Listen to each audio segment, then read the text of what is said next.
Sisi sote tunahitaji bima ya afya. Nimezungumza na Mheshimiwa Waziri, ametoa maelekezo. Ndugu yangu, kabla hujaondoka hapa, uchukue orodha ya wasanii waliopo na wasiopo ambao watakaofanya show tarehe 31, wote wakapate bima ya afya.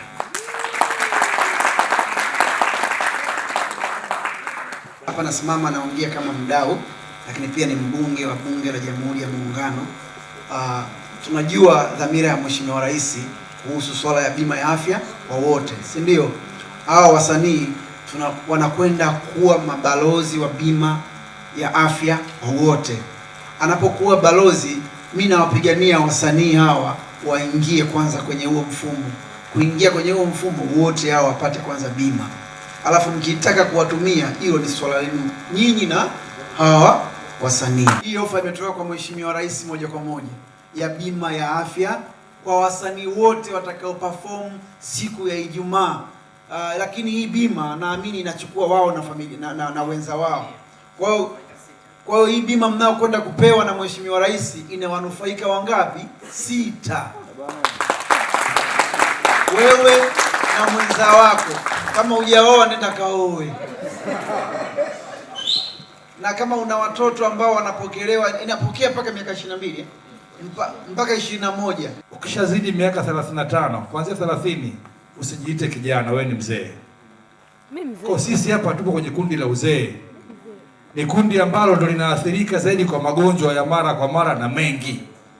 Ila kama itoshi, sisi kama wasanii kwa mtindo wetu wa maisha, kwenye hiyo bahati tuliyopata kuwa na majina na riziki kidogo, tulianza kuwa na mfumo wa maisha ambao ni hatarishi kwa afya mapema sana. Tulikuwa na uwezo wa kunywa pombe, tunapata hela, tunafanya show, na sehemu zetu za kazi ndio sehemu za ibilisi za pombe, mambo mengi. Sisi wengine watoto wa kiume, watoto wa kike, vurugu mechi ni nyingi. Kwa hiyo sisi tupo kwenye riski kubwa sana ya kupata magonjwa mengi yasiyoambukiza ambayo hii dunia inateseka nayo.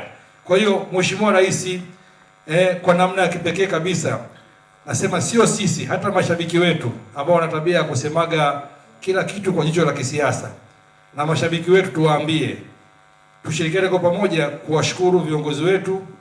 Wanasema kwenye kila zuri kuna baya na kwenye kila baya kuna zuri. Mheshimiwa Rais kwa namna ya kipekee, Mheshimiwa Waziri wa Afya Comrade Mchengerwa, tunasema kwamba tunawashukuru, na mashabiki wetu pia tunaomba na nyewe wapeleke shukrani hizi kwa Mheshimiwa Rais, kwa sababu wana uhakika, japo ndo Mungu anapanga, ila uhakika wa kuendelea kutuona tukiwa hai labda umeongezeka kwa sababu tumepata bima ya afya, ambao wengi wetu tungeweza kufia ndani tu kwa ajili ya malaria ndogo tu, hatuna bima. Tungeweza kufa kwa magonjwa madogo madogo mno kwa sababu kiuhalisia hatuna bima za afya. Asante Mheshimiwa Rais, asante Waziri wa Afya Mheshimiwa Mchengerwa, lakini siwezi kumsahau pia waziri wetu wa habari Mheshimiwa Makonda, lakini pia Madi, umefanya jambo moja kubwa sana. Afya ni mtaji mmoja mkubwa sana. Mimi binafsi naweza nikawa ni shuhuda.